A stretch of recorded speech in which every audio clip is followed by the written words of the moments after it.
to the Third Pint Theory podcast. Kia ora. Kia ora. I'm Michael Donaldson, your co-host, editor of Pursuit of Hoppiness, and with me, as always, is... I am Martin Bridges. They call me the beer bigwig. He is. He knows everything. Oh, I don't know about that. I have some secrets. But... Yeah. How are you going, Martin? You good? I'm good. We've kind of got past that kind of slower start to the year where you don't quite really know what's going on. We're past Waitangi Day, so the year can start properly now. So yes, that's right. You know, everything is. I'm starting to think about fresh hop seasons not that far away, and then I'm seeing beer festivals being organised, and talk of extra funding for Beervana came out this week, which I saw that. Was good news. It'll be interesting to talk to Ryan and understand what he's going to spend all that money on. Yeah. More podcast Q&A sessions, hopefully. I think that's the thing. I think we need our own kind of entourage. Yeah, I thought you were going to say a recording studio booth, like a silent disco, but different. Hey, we'll cut to the chase because we've got another longish interview in the can, and this is part 2 of your journey to the Bay of Plenty, and you called in and talked to Mount Brewing head brewer Pawel Lewandowski, and I thought we should talk a little bit first about Mount Brewing, because it's a timely recording, because they are literally about to celebrate their 30th birthday. They've had a long lead into it. Yeah. 30 years. It's a long time, hey? There's not many. I think we maybe have mentioned this before, but there's not many that are in that vintage. No. We're in the Galbraiths, Emerson, Sunshine, Mike's to an extent. It's forgive me if I didn't get everyone as I rattled them off the top of my head. But 30 years, very unusual for people to have survived in craft beer from one century to the next in this country. So kudos to them. And it's interesting, I talked to Briar Harley, as she is now, since she married Niall, the co-owner of Mount Brewing, and just around the 30th birthday. And I think we've told the story before. I know in the magazine we have that, she was she was born just 6 weeks before her parents, Glenn and Virginia, started Mount Brewing. So it's been with her and her entire life, and which is pretty cool. And so she went from working in the bar part-time, working in the adjoining super liquor. She did a bit of marketing work, and now she's the co-owner of it. And and she and Niall basically run it, I think. Glenn and Virginia work part-time, I think. She said, they're still involved. They're still kind of on the fringes, and they're always there, I think, for advice and with that 30 years of experience, it's invaluable. Yeah. Look, she told me an interesting story. I said, look, how did it come to be that you took over the running of the brewery? And I can imagine a lot of parents have this with children.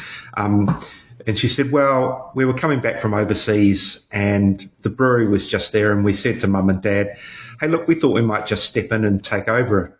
And are you guys cool with that? And they were like, okay. Just like, it's not quite her birthright, but maybe it is. So, and I think good. And they've gone from strength to strength. It has been...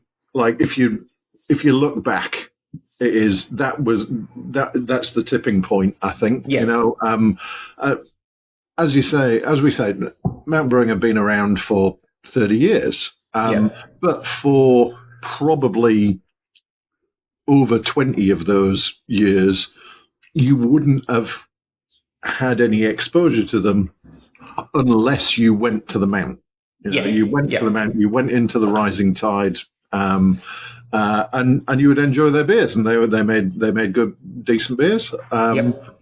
But anywhere else you wouldn't have. Anywhere else in the country, you probably wouldn't have noticed. I do. I have a favourite story about Mount Brewing, and I went to the Rising Tide. It would have been 2015-ish, 2016, as they were doing the renovations, and so it was still a bit of a building site. Went to the bar, ordered 2 pints of Mermaid's Mirth, and was as you would told $12.50 or something, and I went, no, I ordered 2. No, that's right. And the Mermaid's Mirth was cheaper than the Waikato Draft that was being sold there at the same time. And I raised this with Briar in the chat I had with her, and that story will be in the upcoming magazine. But and she sort of said, well, yeah, we had to sell it cheaper than Waikato Draft back in the day because a lot of the diehard customers just thought it was home brewed.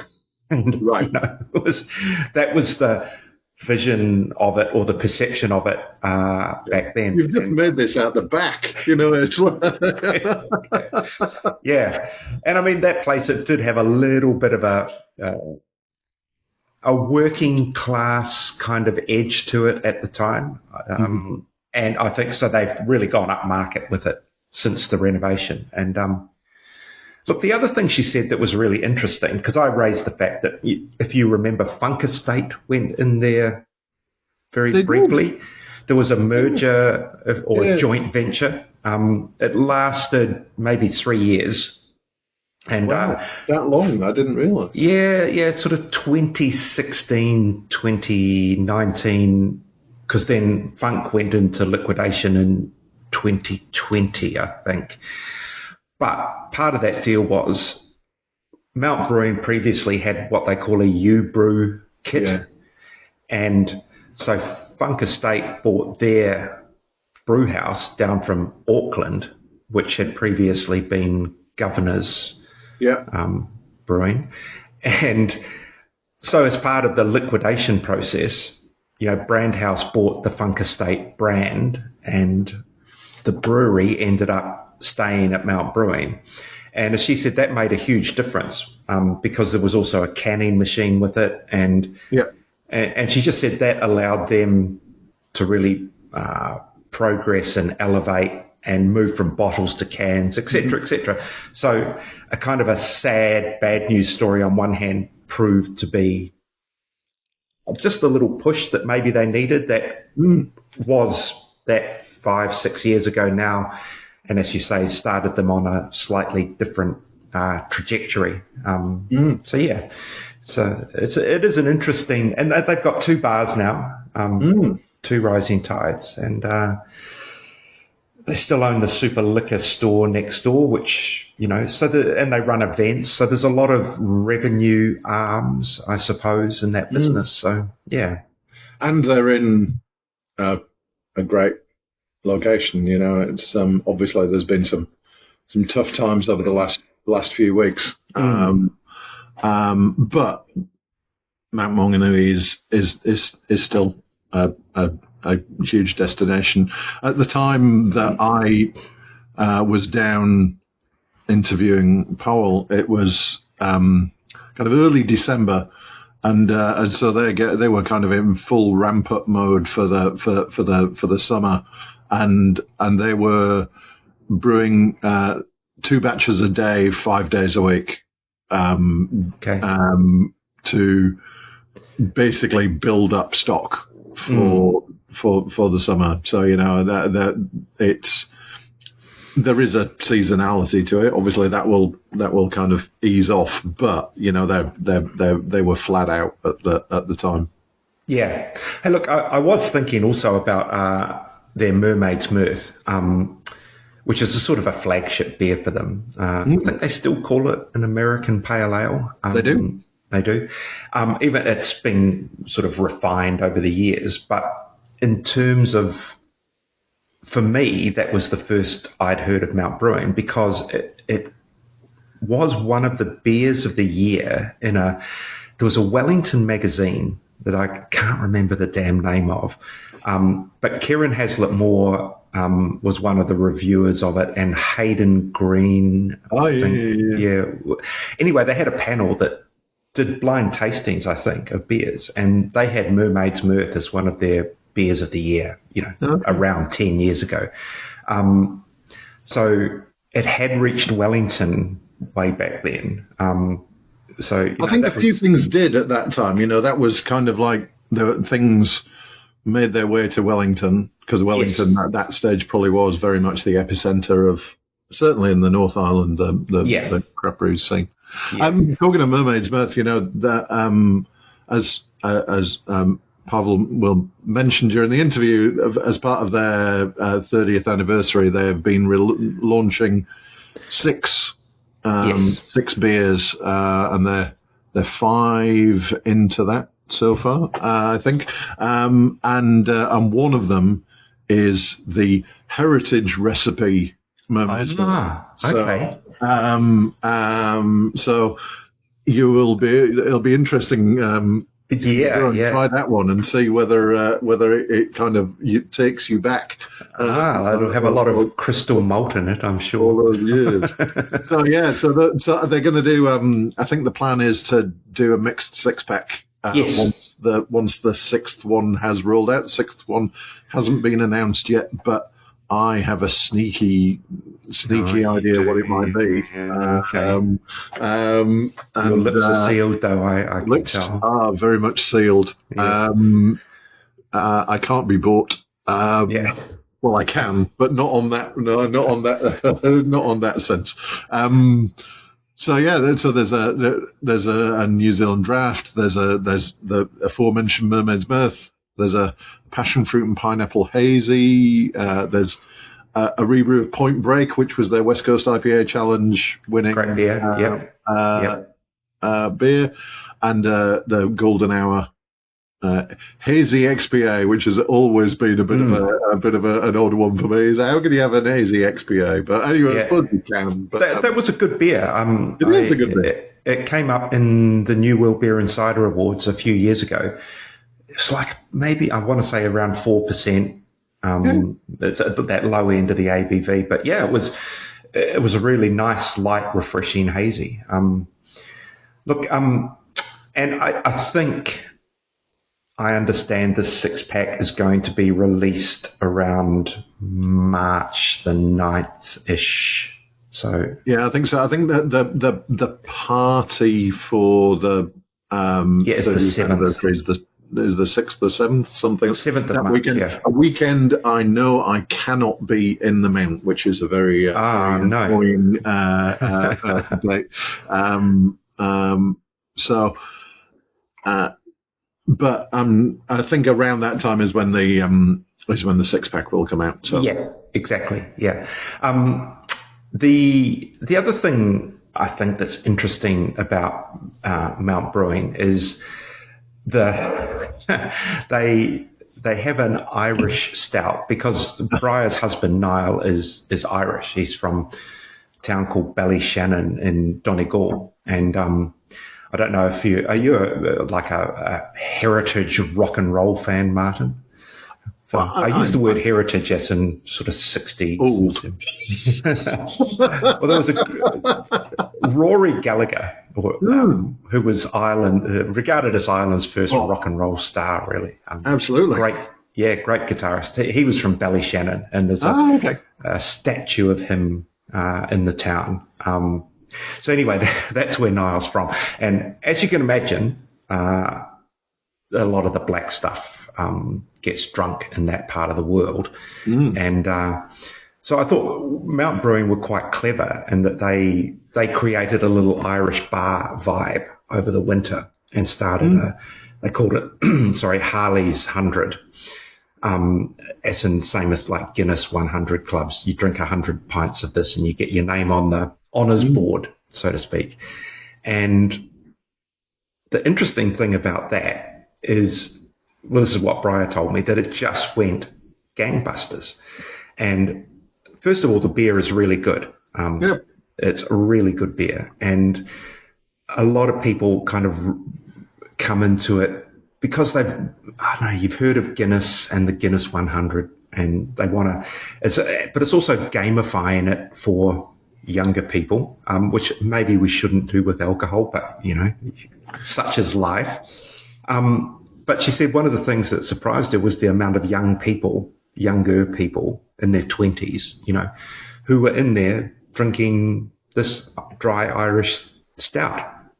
And, well, it's the kind of the global Guinness TikTok splitting the G kind the of whole thing seems to have and I think Mount have been very clever because the branding around the Harley's stout has echoes of Guinness, shall we say, echoes. Yes. I think you can do that without infringing any trademarks. You could look at the branding for Harley's and go, this reminds me strongly of a certain other Irish stout with a G. And G and H are only one letter apart. So I think they've done like it's a glorious piece of marketing and at the very timely, with the global interest in Guinness. So it was a masterstroke. Yes, and and I haven't been in there while they had that set up, but apparently Niall's got his old Gaelic football jerseys that can go up on the wall, so they can create that Irish bar vibe. That's the little corner. If you look in the background of where it's like a snug. Pawel and I were recording. So if you look at the YouTube version of this podcast, then you will see Pawel and I in a little corner with some kind of there is some Irish stuff in the background. Yeah. So it's unlike many other Irish bars. It's not like an IKEA version that's coming from Europe. It's kind of the genuine thing, and I think that's pretty cool.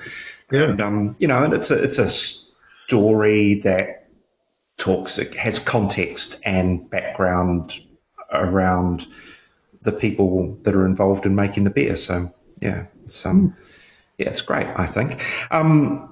Right, well, without further ado, should we cut across to your interview with Pawel in the Mount Brewing Rising Tide, which we were talking about the other week, hosted Lagerfest. We won't go over that, but that's another good little marketing thing that they've done there. So, they're doing great stuff. They are. Yeah, right. Crossover now. We'll be back on the other side. Cheers for a good Tuesday. Absolutely. Welcome to the Third Pint Theory. Thank you for having me. It is. It's great to be here.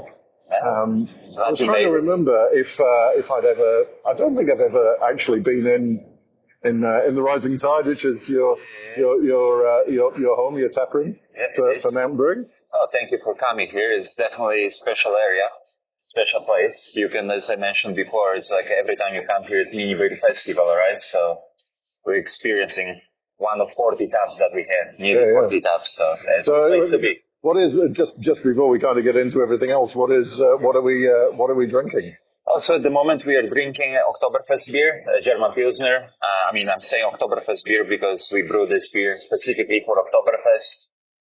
That we hosted here. It was quite busy day. People were thirsty, obviously, but it's not our regular beer. We just brew this beer specifically for that event. Okay, that's cool. And it's a classic German Pilsner. Yeah. A little bit touch bitterness to it, right? Brew with the German hops, German malts. So yeah, I think it's a good example of style. I really like it. Yeah, I do too. I do like a good classic German Pilsner, and that little pinch of bitterness is really good. Still nice drinkability to it. Yeah, it's absolutely drinkable. So cheers for that. Cheers. So let's start. Maybe not right at the beginning, but let's kind of talk about what brought you to Mount Brewing. Alrighty, so where everything started. Yeah. Oh, basically everything started 10 years ago. I came here 10 years ago. As a young man, 20 kilograms ago. It's been a long journey. After I finished my uni, let's make a long story short. I'm not the best in that, so I hope you have time for this podcast. Oh, we can always edit. I hope. You're gonna have a lot to edit. But making a long story short, when I finished my uni, believe me or not, I never studied brewing before. So I finished my uni in economy and finance. So actually I have 2 masters, one in finance, second in economy. And after I finished my uni, I was just wasn't ready to necessarily go to my professional background, to work in a corporation or in finance. So I decided to buy one-way ticket to Asia and travel a little bit before I go back to Poland.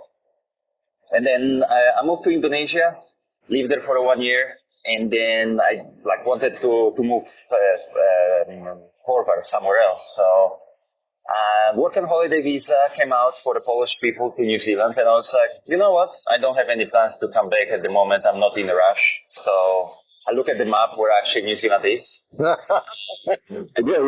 It's always good. It's always good to find one that's got us on it. Yeah. And then I was like, okay, I'll apply for a visa. I got that visa. In the meantime, I traveled quite a lot around Indonesia. I hitchhiked there through almost entire country, through a few islands. And but I wanted to do something I really liked. So what I liked, one of my hobbies was from my early age, from 18, since I was 19 years old, was homebrewing. So I was like, okay, if I come to New Zealand, I want to make a beer. So I decided to take different path than most of the backpackers who comes here, going for a pack house, going to warehouse, do this hospitality job and stuff like this. I wanted to chase my hobby and passion. Since I was pretty experienced home brewer with amazing results, few awards for home brewing around Europe. I just sent probably 50 resumes around New Zealand to different breweries. And a couple of them, actually 3 of them accepted me. And I look at the map. Where's Mount Maganui actually? Because I have no idea where it is. Still being in Indonesia. I was sitting on my balcony. I was like, damn, that's a special place. The guys from Mount Brewing replied to me and then invited me to come here. They were looking for a brewer assistant. But as I said, I look at the map and I was like, wow, that's a special place. It looks like a postcard. So I didn't think too much. I bought the ticket to Auckland. I arrived 5th of December 2015. So actually a couple of weeks ago, last week, I celebrated my 10th anniversary of coming to New Zealand. And then a few days later, I started working in a brewery. So believe me or not, we never had that fancy equipment like we have now. Right. When I started here, it was more similar to home brewing, but on a bigger scale, on a 1,000 liters batch. So for me, it was easy to understand the process, how everything works and stuff like that. So from the first day, I think I started 9th of December here in the brewery. So it's pretty easy to catch up. It was like a home brewing, but on a slightly bigger scale, right? Yeah. 20 liters versus 1,000 liters. That's still a bit of a difference. Yeah, there is still a bit of a difference. And then, the rest is another history. I started from a brewer assistant, and I was brewer, senior brewer, and then I progressed to where I am now, to the head brewing position in the last 4 years. So along that way, in the last 10 years, I had the chance to develop quite few recipes here, work with amazing people. It's been a long journey. And this is probably why we are here. Yeah, I think, certainly over the last few years, Mount Brewing has got a bigger profile, probably more of a national profile. I remember back in the day, probably, yes, if you came to the Bay, then you knew about it, but elsewhere you didn't. I think in the recent years it has kind of got more. What do you think has driven that kind of more of a national view? We definitely, first of all, I wanted to mention that it's like a team effort, right? Like, we have a great team of amazing people, right? Everybody is like working really hard to bring us where we are now at the moment, over the last few years. So the key to this success is basically, the like what we're doing here on the floor, like it starts like what we do here, like, making quality beers. So we increase the quality of the beer, we improve the process, our recipes. We start working closer with our suppliers. We focus on the quality through sending the beers for awards, getting the feedback over the last years, and work on that feedback that we get. Like, we started from not getting any medals on the Brewers Guild. That's one of the examples. And then we improved to the point where we are getting medals for basically every single entry. And then obviously with the growth of the business and the scale, right, we could actually sell more volume. So we now have like a sales team that actually can reach a wider audience and reach other markets and stuff like that. So yeah, it's collective success and a lot of effort, like starting from the production point of view through the packaging to marketing and sales teams. So it's been a lot of effort, hard work over the last years to bring us where we are. There's been a lot of changes, so it's like very collective work where we are. And I agree, like a few years ago, we've been basically very local orientated. So we've been selling beers only here in the Bay of Plenty. Very rarely we're going beside the region, because we had a problem with the packaging. We didn't have a good packaging system where we can, assure the people that they can buy the fresh beers and fresh product. Now completely changed. You could see our packaging area that actually is doing an amazing job.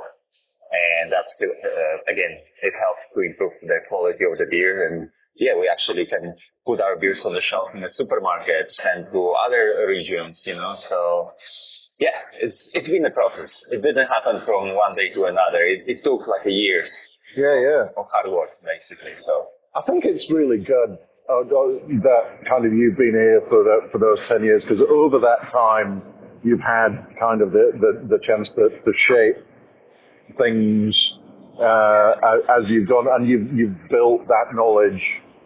Because quite often, people move on quite regularly. Certainly in the brewing industry, it seems that a lot of people don't stay in the same place for too long.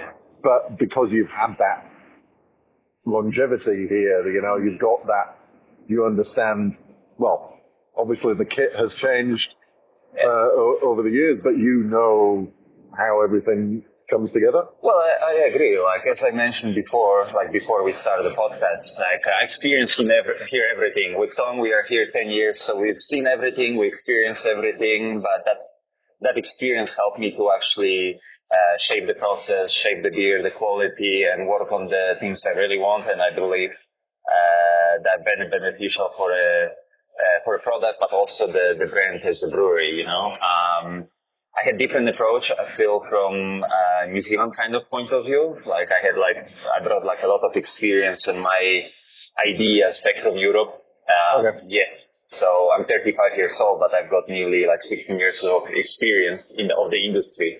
I've been really close, a member with the Home Brewing Association back in Poland, always hanging out with the home brewers, with the people from industry, going to the festivals. So the market there looks completely different than here in New Zealand. Mm-hmm. So a few ideas I brought here and implemented into our beers, our packaging, let's say, recipes, and other processes. So I want to believe that, I'm doing and we are doing a pretty good job here. So yeah. I think it's definitely the case. I was saying before we started, that year on year, the quality of the beers and has just kind of progressed upwards, and that I think you're dead right in the combination. What drives success is quality, and you can't really expand if the quality of the. Oh, I completely agree. But there's many factors that affects the quality, right? So throughout those years, we have like many talented brewers here in this country. And because of that kind of connection between the breweries, between brands, it actually brings the quality not only for Mount Brewing but also for our industry as a whole. For me, it was very important to work with other breweries, talk to the other brewers. Like doing collaborations. Going to symposiums, conferences, attending like brewery events, festivals, Birvana, Gaps back in time. Every time I go for a holiday back to Europe or Asia, like always hanging out with the brewers, like trying to visit different breweries and stuff like this. So, behind every good quality beer is a lot of knowledge and a lot of effort. So, Actually, it's a good point. One of the things I wanted to talk about was collaborations, because it certainly feels like Mount Brewing do quite a few collaborations with both New Zealand and international breweries. Kind of, where did that come from? Where did that start? Back in Europe, collaborations is like a quite big thing. Like many breweries, Europe is way easier to connect with the people than here in New Zealand. Yeah. We are in Europe. Sorry, I'm gonna say from a European perspective, like it's way easier to connect with the other breweries, and it's no problem to go from Poland to Portugal, from Poland to UK or something like this, and collaborate with the great breweries. Yeah. And the reason behind those collaborations back in Europe is like synergy effect. You go to visit other breweries, you gain some knowledge, you exchange like recipes, kind of different processes, different experience, and that's how the breweries grows. And also it's a synergy effect when it comes to the marketing, right? Yep. Craft beer scene is like very saturated in Europe, so if you want to conquer other markets, right, you want to collaborate with a lot of breweries just to maybe, push your beers in that local market, or, there's other, probably reasons. But for my point of view, the biggest reason is just to meet with other brewers, bring the knowledge, exchange the knowledge, share the passion to the beer, talk about the beer, drink the beer, and let's do something together, because each brewery is different, right? They have different approach, different background. So making beer together actually brings those two worlds together, and then you can find your sweet spot when you come back to your brewery and make your own beer. So that's also it was a big part of the journey, my journey in the last 10 years, talking to the brewers, collaborating with them. So that was always my dream, to bring those ideas of collaboration, what the people, brewers are doing in Europe, to bring that approach here in New Zealand. And that's, I think, was very successful here for us, and for me, for my personal development as well. My whole knowledge is not only from the books or podcasts, but it's also from talking to other breweries and making beer together. And when I came here 10 years ago, honestly, I was a very shy guy, but those guys in the festivals, let's say Deep Creek, 8Wire, MacLeod's, or some other great breweries, they opened their heart and they shared knowledge with me, so I could take few pieces from each of them and bring it here to Mount Brewing. So what of those collaborations that you've done, what are some of your favorite collabs that you've done? Still there's a lot of things to be done. I want to make other collaborations. Back in time, I didn't even dream to make a collab here with any of the breweries, but now, we have the opportunity and the chance to do the collabs. So I hope the best collabs is still still to come. But the recent collab that we did not lately, but last season, there was a collab with Pinta and Arcus Brewing. Pinta from Poland, Arcus from Latvia. They came here for a harvest season last March. They made quite boozy, big imperial stout with cocoa, vanilla, and coffee. We used enormous amount of those adjuncts, but the beer was amazingly good. So that's a collab I'm proud of, not only because of the quality of the beer, but also I had a chance to make the beer with my friends. And I think that's very important. Like, we did a couple of collabs before with Pinta. Head brewer and CEO of Pinta is my best friend. So it was always my dream to make the beer with my best friend. We studied together, finance, economy. Okay. But we are both brewers. Yeah, right. So it didn't stick with him either. No, I didn't stick. So yeah, I think like that was my like a big kind of like tick in the box, you know, of my dreams, what I want to do in the craft beer industry for myself. So I did it. And then, yeah, we came out with that boozy beer for our third collab. But then that time, we joined the forces with Pawel Brewing, which is another great brewery from Europe, from Latvia. Mm-hmm. And actually, I had the chance to visit them on my last holiday back in Poland, where I smuggled the suitcase of beers for a festival, where we were only brewery from New Zealand invited to that amazing festival. They call me, I have a new nickname actually, they call me Crazy Polish from New Zealand. Yeah, because honestly, I came to the festival with a suitcase full of cans. That was great. Another collabs, and I'm super proud of, because it gave me like chance to actually meet those people, and I knew them from the awards or from the festivals or from the challenges, and we had the chance to make the beer together. It was Heyday. Oh, yeah. We made it Tangelo did beer for the 8th anniversary. Before I did the collab with Boneface, where we make the smoke ale, because my background is also Polish. Oh, okay. So we came up with the idea to make kind of interpretation of Grodziskie style, which is like very Polish style of beer. So we made the interpretation of modern Grodziskie sort of on New Zealand soil, brew with the smoked pineapple and rosemary. So that's been great. So yeah, there've been a few collabs and altitude, of course. It's like I always have like a sweet spot for altitude, because I knew probably Elliot doesn't remember or doesn't even know that, but yeah, I sent them emails like 11 years ago. And they were one of the few breweries who reply and stuff, very nice, and they always had a good, sweet spot in my heart. And every time I was traveling around New Zealand, I tried to bring the altitude beers. And then first collab we did was, I think, 3 years ago when we brew West Coast Pilsner. So it was big pleasure to make the beer with the great people. So yeah, just because of I had a sweet spot for them and decided that they're making great beer. So it was amazing to make the beer with those legends. And we made the beer last year during the New Zealand IPA Challenge.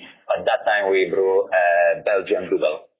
So yeah, there've been a few collabs. Oh yeah, so it's difficult to choose which one was my favorite. All of them, they were amazing and different. Yeah. I really enjoyed that Boneface beer. That smoke. I thought that it was just the level of the smoke was perfect. Yeah. You know, it was there. Yeah. You knew it was there, but it wasn't a Rauch beer. You know, it's a much more subtle. It was much more complex, and it was much more going on when you were drinking.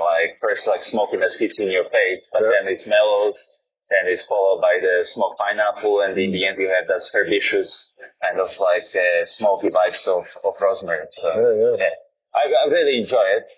We brew original Grodziskie a few years ago, but the market wasn't ready for that. Actually, I forgot about that. The first Grodziskie that we brew, original Polish oak smoke wheat beer, we brewed a few years ago with a collaboration with another Polish brewery who came all the way from New Zealand, smuggling their hops in the suitcase. So they came here, and we actually used the Polish hops in that beer. So it was 100% Grodziskie to the style. Hitting all of the parameters and stuff like this, but the market wasn't ready for that. 100% smoke wheat malt, you know? Yeah, I think it's really interesting that style, because I think it is. It's a tough sell for the public, but it's really popular in homebrew competitions. I've judged a few homebrew competitions, and there's always a couple of those. The Grodziscies in there, and it was because it was not a style I was aware of. You know, I grew up in the UK and then moved to New Zealand, though this was not a beer, a smoked beer style that I'd come across. And then, it's popping up in homebrew competitions all the time. So I didn't know about it. It's quite interesting. I don't understand why, but it's always good to get something a bit different. Probably because everything was brewed already. So homebrewers, especially homebrewers, seeking some new styles that they haven't heard about, or maybe they try on some beer festivals and whatnot and decided to brew their own. Apparently, it's very popping style back in in US. It's like a few breweries that actually making that style on a regular basis. In Poland, it's obviously almost every single craft brewery is doing at least once a year. So if you go to Poland, you have probably it's easy to find Grodziskie in every shop. You have probably 30 different Grodziskie. I mean, Grodziskie is the same, but brewed by the different breweries. And so it's a style that I wouldn't say it's very popular, but it's definitely being brewed back in Poland, and slowly but surely it's being brewed by other breweries. So. That's good. That's a craft brewing, right? Yeah. Exploring new styles and going out of your comfort zone and pushing the boundary a little bit. So, can you let slip any secrets of any upcoming collaborations? I mean, what should we look out for? As you can see, and there's a lot of noise in the back, so we are working hard behind the scenes. A lot of interesting things coming up, but I cannot tell you all the secrets. We need to keep it for the next month. But I just want to give you some hints of what's happening in the following 2 or 3 months, because we are turning 30 next year. So Mount Brewing was established in 1996. So next year we're turning 30. So we are planning to release few beers to celebrate 30th anniversary. We are 30 years strong. So there'll be few new beers coming. Keep an eye on the IPA series that we try to release every month. One of the beer, certainly I can tell you that we're going to release in January will be Hazy January, brew with innovative products that we haven't used much in the previous brews. So on that hazy we're going to use Incognito, so it's like a quite resiny hop oil in the late stage of the brew, then hop cryo and a few other ingredients that's going to make the hazy release in January very juicy and very interesting in my opinion. And then keep an eye open what we're going to do for our 30th anniversary. It's going to be definitely a big time for us. Few more beers coming out. So our NPD program, I would say, is quite busy and packed with new releases. Our core range is quite wide, but also we try to release our seasonals quite often as well. So talking I about can't tell you everything. So. No, that's okay. That's a good, and I didn't realize that it was 30 years. You must be one of the oldest, because there've been a couple of breweries hit their 20th. This year, obviously we had Epic and Hallertau hit their 20 years, but another 10. So in our logo, like you can see, it's a surfer logo, right? We have a date when it was the brewery established. So it's been basically started as a kind of home brewers kind of place, where the home brewers are making their own beer and stuff like this. But that was established as a Mount Brewing, and where the place was gathering a lot of home brewers and local drinkers and stuff like this. So we are 30 years old. Wow. 30 years strong, I would say. Approaching middle age. Hard to believe that I've been here already 10 years, so 33%. A third of its life. I feel old. Talking of, you briefly mentioned the IPA series, and that's something I wanted to talk about as well, because that's every month a different IPA, and you focus on a different ingredient or something. So in opposite to other IPA series that you can see here in New Zealand, every IPA that we release is completely different IPA.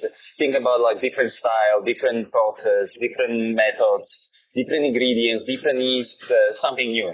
So let's say for the December release, we we released Modern West Coast IPA, kind of style that popping in United States, and we've got that inspiration from my conference back in March when I had the pleasure to meet with American breweries attend the conference during the Happy or New Zealand Harvest. So it was like actually nice to talk to the people from overseas and actually see what's popping up in United States. And Modern West Coast IPA was kind of style that was talked about quite often.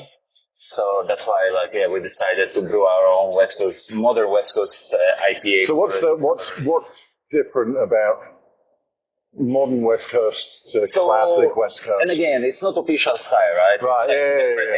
Interpretation. So every brewery, the same with the bright IPA or cold IPA, the styles evolved, and every brewery might have different interpretations. So for our approach, what we brew for in our modern West Coast IPA, we brew it with a lager yeast, but we ferment it in a slightly higher temperature than for a regular lager yeast. Okay. And then we use very bright grist to brighten the beer, so it's not like an old school kind of West Coast IPAs, and the color can range from dark pale towards like an amber. This is very pale. Modern West Coast IPA. Nice, crispy, very drinkable with a moderate bitterness. So we didn't go as hard as 80, 90 IBUs. We tried to aim for 50 IBUs, slightly lower ABV, think about 6 to 6.3% versus old school West Coast IPA where ABV can go up to 7%. And then, using modern hops, bringing this citrusy, tropical fruit kind of notes, flavor, and aroma. And then, we focus basically on the drinkability in that. And we use the lager yeast just because we wanted the hops to shine through without any esters and phenol profiles. So lager yeast in that style, in my opinion, similar to cold IPA or West Coast Pilsners, they let the hops shine. And so, it let the hops to pop without that giving you very aggressive bitterness and stuff like that. We can try it on the tap later. Oh, absolutely! I might have to. You're making me thirsty. So, so what other things have you played with in the monthly IPA series? What other things so have you tried out? before we brew a different bright IPA, the style that kind of evolving in the last year, I would say, here in New Zealand. So we play with that style. We did the West Coast Pilsner, West Coast IPA, hazy IPAs, New Zealand IPA, cold IPA, different versions of IPA. I can tell you that actually as well. There will be sour IPA. Okay. So you name it. IPA is very how you say it. It's very nice style to work with because you have so many IPAs, so many interpretations. So the sky's the limit, imagination is the limit. So honestly, it's so much to play around, and the styles keep evolving. New hops, new products popping up on the market, new yeast as well. A good example about the yeast, what is our September IPA that we brew with a collaboration with Lalaman, with Scott. I call him Scott from Lalaman. He was the ex-brewer from Samuel and Good George, but for me, now he's always Scott from Lalaman. The guy I know in the industry for the last few years, and it was actually a big pleasure to make a collaboration again with him. A big pleasure. He's a very knowledgeable brewer, very good judge. So we had a chance to spend the whole day together talking about the beer, drinking beer, doing research and development. That's what the brewers do during the course. Right? The hardest part of our job, research and development. So the Northern IPA, that's just the beer I'm really proud of and I really like. That was our take on the new seasonal yeast that Lalaman released. And only a few breweries had the chance to put their hands on those yeasts. And we combined with a very kind of a new, I would say, hops. Think about Strata, HBC 1019, that is now Rosita. Right, okay, The hop is popping now on the market, but when we brewed that beer, there was still 1019. Right. And then, we brought those yeasts together with the hops, and we brew the style called Northern IPA, which is like very interesting beer to brew. It was very interesting to brew, like combining those ingredients together with a quite bright, pale malt base, let the hops and yeast shine. And then the combination was quite interesting. Like think about like overripe tropical juice, you know? And then, utilizing those hops, we managed to have probably like very decent biotransformation. So that was another quite interesting thing to combine the hops and yeast, hops in a different stage of boil and dry hop with those yeasts. It was quite interesting. I'm not sure whether those hops made into the like a massive production yet, but it was definitely an interesting trial, and I'm happy and very thankful that we had the chance to put the hands on those hops. And talking of trial hops, have you worked much with the New Zealand hops BRAC program? Yes. In the last 2 years, I started working closely with Enzo Hops, as you can see on my hat. Yeah, we had a very good relationship. We're doing Fresh Hop with those guys. Absolutely legend. I've been attending those events in the last 2 years, and that was very beneficial for us, for me, for myself. That's why I like that IPA series that we have now evolved into what it is now. And being in the Bragg Beer program, we had the chance to put the hands on the new releases of those experimental hops. Because of being on the Bragg Beer program, we had the chance to put the hands on those new releases for NZH hops. They've been still coded. They're not official yet, so let's think about like NZH 101, 105, 6, 11, 12, 9. Last year we released the 4-pack of those NZH beer. We brew exactly the same malt base, the same yeast, brew day after another, brewed by me, but with the different hop regime, different dry hop, the same base, the same yeast, but different hops, let's say, but exactly the same quantity. So you as a beer geek, you could buy that 4-pack and combine the can by can and make your own mind about the hops and stuff like this. So that's another thing I like to play around, with the hops. Do you think any of those? Because I really enjoyed the NZH 109 in a few things, and I've had a couple of beers recently with 112. 112. And that for me is also really good. Do you think which is your pick for which one is going to go commercial? I'm not. I can tell you, 109 is probably the favorite, one of the most favorite of those experimental hops among many brewers. I had a lot of feedback from overseas brewers that had the chance to use them back in States or here in New Zealand, and 109 I have a chance to go for the next stage of trials. Because to release the hops, it takes 10 to 15 years. Still probably go to the further stages of trial, but 109 has a chance. I really like that kind of diesely, citrusy notes of Riwaka into it, but also with the zesty, limey of Motueka. So it's very interesting hop in my opinion. 112 was quite interesting as well because of the herbaceous notes. I was thinking about lemon thyme, rosemary, this kind of vibes, pine needles, kind of. Interesting thing, I forgot about that. We're gonna release the beer probably next month. Shortly, the beer was already brew and dry hop, and it's on the cool. It's gonna be on the cool today, so it will be released probably shortly after the new year. It's actually IPA where we combine hazy IPA where we combine 112 with Citran Mosaic. Oh, so that could be interesting. The Citron Mosaic, the classic hazy combo, and bring those herbaceous notes. Might be polarizing beer, might be not, but let's see what those horsepower of Citron and Mosaic will do along with the 112. So it's gonna be an interesting combination in my opinion. We'll be sitting on a 7% or 7.1% of ABV. I'm very intrigued what it's going to bring to the table, because in that 4-pack that I mentioned that we released last year, 112 definitely was quite interesting hop to me. I think certainly it seems to me some of these new experimental hops although and generally we've seen them in single hop beers, but they will really shine in combination with other hops. I think that'll be interesting to see. As much as like a single hops are good beers to like learn about what the hops can bring to the table, right? What makes the beer great is actually combination, right? Like each hop is contain like around 1,000 different hop compounds, right? Only 200 of them are named.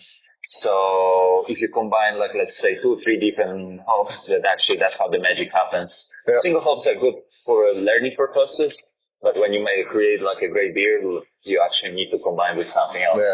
I'm curious as well. I don't know what's going to happen because we use 112 as a single hop, never in combination with other hops. So let's see.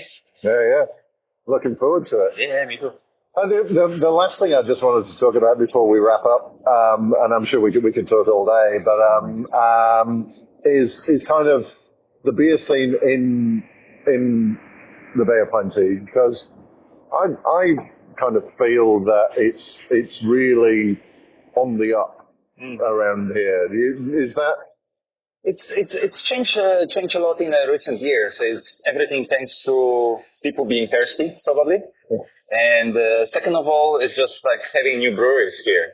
And it's great. I've always been jealous what's happening in other regions of New Zealand where actually people from the beer industry, not only brewers, but also home brewers, beer drinkers, can come and talk about the beer, drink beer together, exchange knowledge. Again, for me, knowledge is everything, And I've always been jealous about those big cities for New Zealand, like Auckland, Wellington, Christchurch, Queenstown, let's say, where you actually, hang out with other brewers and talk about the beer. Before here, the only chance to talk to other brewers was going to the festivals, conference, symposium, regional meetings. Now, with new brewers popping up here, it's getting better. It's getting better. It's amazing that Neck of the Wood just opened a few weeks ago. I mean, they opened a long time, not long time ago, but some time ago. But now they're brewing on the premise. Now we have the Island, we have Lumberjack, we have Alchemy Street, we have Fitzpatrick, which is like also small brewery. So it's great to have those people here. And actually, as I said, synergy effect is very important. And if one brewery gets better, everybody gets better, and the competition, healthy, especially healthy competition, I believe is very beneficial for all of us. So, that's why I'm excited as well for the Lagerfest that we're going to have here in January. Where you're actually going to have all those breweries here in one place, where we'll be doing the research and development, absolutely. And there's nothing like a good lager in the summertime. So. You can't beat this. Especially when you share that beer with other brewers, and amazing people from industry. So how many breweries have you got coming down for that one? So we'll be here 21 breweries, because one of the entry, from my knowledge, will be collaboration beer. Maybe there will be more. I'm not sure about that yet. I'm just helping. I'm not organizing that. Good. So there'll be 21 breweries, 20 different beers, let's say. So all lager based, hopefully, if no one cheated. Don't bring the lagers made on the ale, on the ale yeast. So hopefully all of them, they will be lager. And different styles, what you want to bring, the category is absolutely open, as long as it's lager. So think about black rice lager. Like last year, we had the West Coast Pilsners, we had the India Pale Lager, last year, and we're gonna have this year as well. You can bring Baltic Porter if you want, as long as it's made on the lager yeast. So I'm not sure whether Baltic Porter is a good idea for like a summer day in the Bay of Plenty, but it's your call. I do love a good Baltic Porter. I love it. When at Biavana, when we did the podcast question and answer sessions, we did a lager session. What I found really interesting about that was that we did have a Baltic Porter there. It was like, let's bring a lager. It's a Baltic Porter. Yes, it is a lager. I love good Baltic Porter. Back in Poland, we have like a Baltic Porter Day. Oh, really? It's in January. Here is middle of summer. Back in Poland, it's middle of winter. Some regions it's minus 20 degrees. So what you want to drink is 9-10% Baltic Porter, and you have probably around 80 different Baltic Porters to try during that day. It's a big thing. Like, honestly, it's official day where, like, you have nationwide, like, the Baltic Porter tap takeover in every craft beer bar, basically. I think that we should be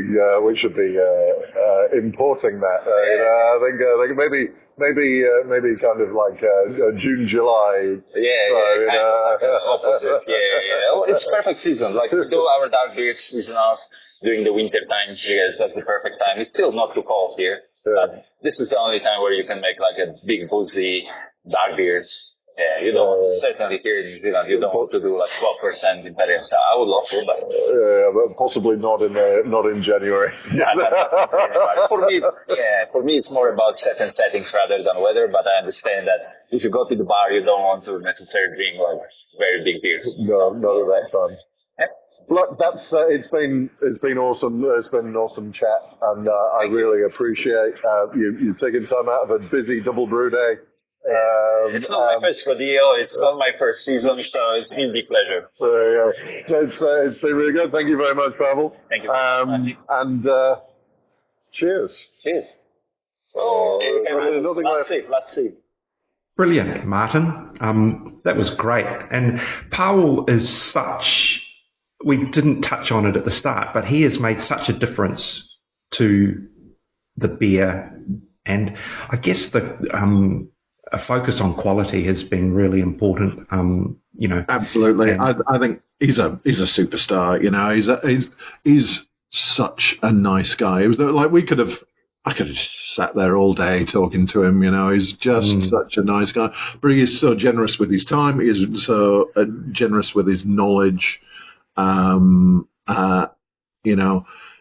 The number we talked about, the collabs that they've done, and that to him is kind of all about sharing knowledge, bringing ideas in, spreading ideas out, and the fact that he's been there for 10 years, that continuity, I think is really important, to kind of grow with it and to have somebody who has that experience through. Is just super important.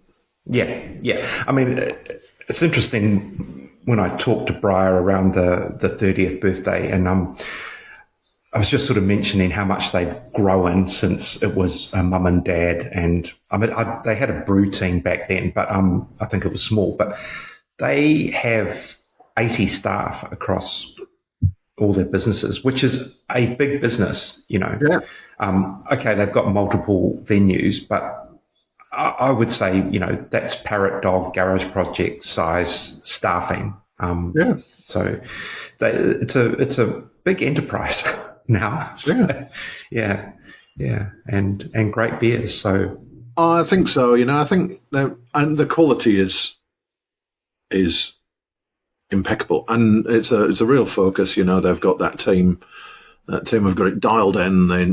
They know that the bigger you get, the more important the quality is. Because if you're sending beer, like if you're just brewing on site for one site, you've got a little bit more flexibility. If something doesn't go quite right, okay, get rid of it and put something else on.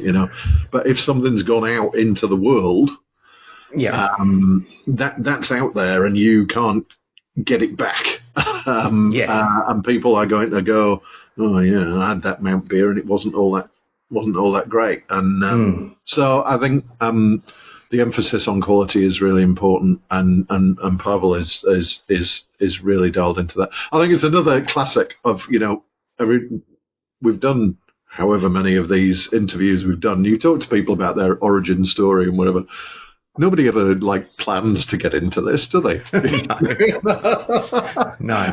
There's very few people like you talk to a brewer and go, When I was at school, I thought I thought I'd like to be a brewer, and I went to university and I studied brewing, and then I became a brewer. Yeah. Never happens. Yeah. So it's like, I was doing an MBA, and then I decided I didn't really like it, so I thought I'd become a brewer. Or I was working in fashion, I became a brewer. I was working in a furniture shop and became a brewer. It's like, it's always the way. Oh, I know. It's fascinating where the industry draws its people and inspiration from. A lot do come from a sciencey, chemistry, engineering background. I was going to say the engineering side is definitely kind of we were talking to Mike at Sawmill, and that's kind of where he came from, and some of the others. I think there is a big bit of that. But then you've got finance graduate. And advertising people and marketing people and what have you. So Anyway, look, we'll love you and leave you, I think, because we've chatted far too long. We said way back, Martin, we were going to keep these episodes sort of short and sharp. We did, didn't we? Failed abysmally.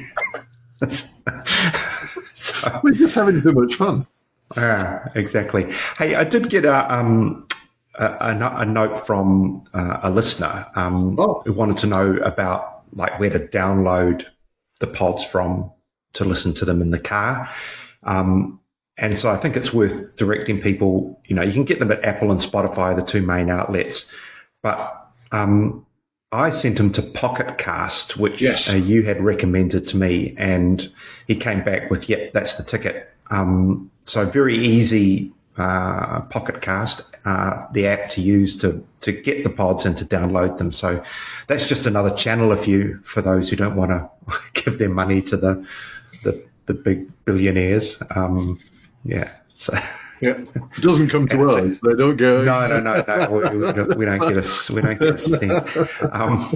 It's all done for love. All right, the love of beer. Brilliant, Martin. We'll be back again in a couple of weeks with who knows what. We have a schedule, but it's flippable and interchangeable. So as things come up.